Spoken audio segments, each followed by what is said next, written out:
Chers amis,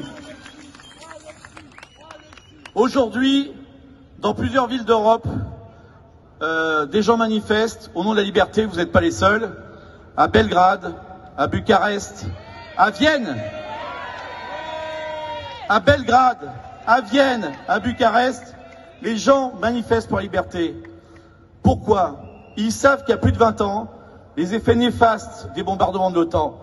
Rappelons-nous, au printemps 1999, l'armée la plus forte au monde a eu ce courage, entre guillemets, de bombarder un des pays les plus petits d'Europe.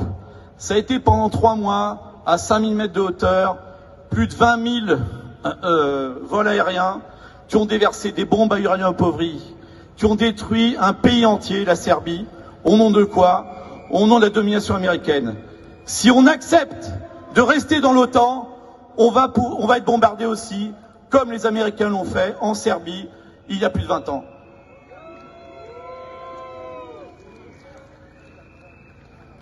Aujourd'hui même,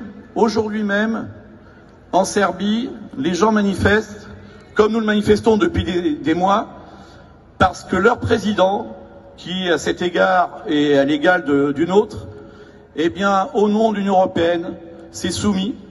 Il s'est soumis à la plutocratie américaine et donc il est prêt de signer ce soir un papier qui amènera une partie de ce pays, le Kosovo Metochi, à être donné aux États-Unis. Je ne sais pas si vous imaginez. Si on veut empêcher que ça se passe chez nous, si on veut empêcher que d'ici quelques années, eh bien, comme le Kosovo Metochi pour la Serbie, la Bretagne ou les Pays de la Loire soient mis sous coupe réglée à un pays étranger, il faut qu'on se batte encore plus longtemps.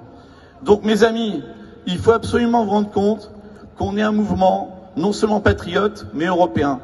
Et européen, ça veut dire quoi aujourd'hui? Ça veut dire être fidèle aux valeurs européennes, de liberté, de fraternité et de paix entre les peuples.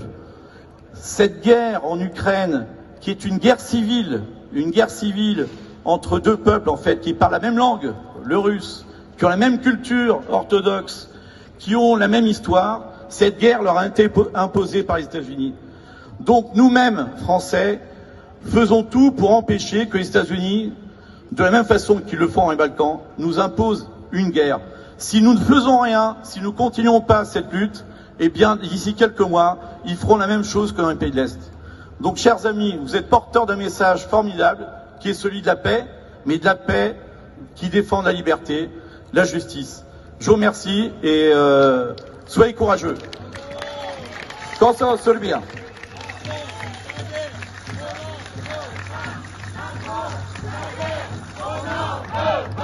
Macron, ta guerre, on n'en veut pas. Bravo à monsieur Alexis Troud et à tous ceux qui se battent pour la paix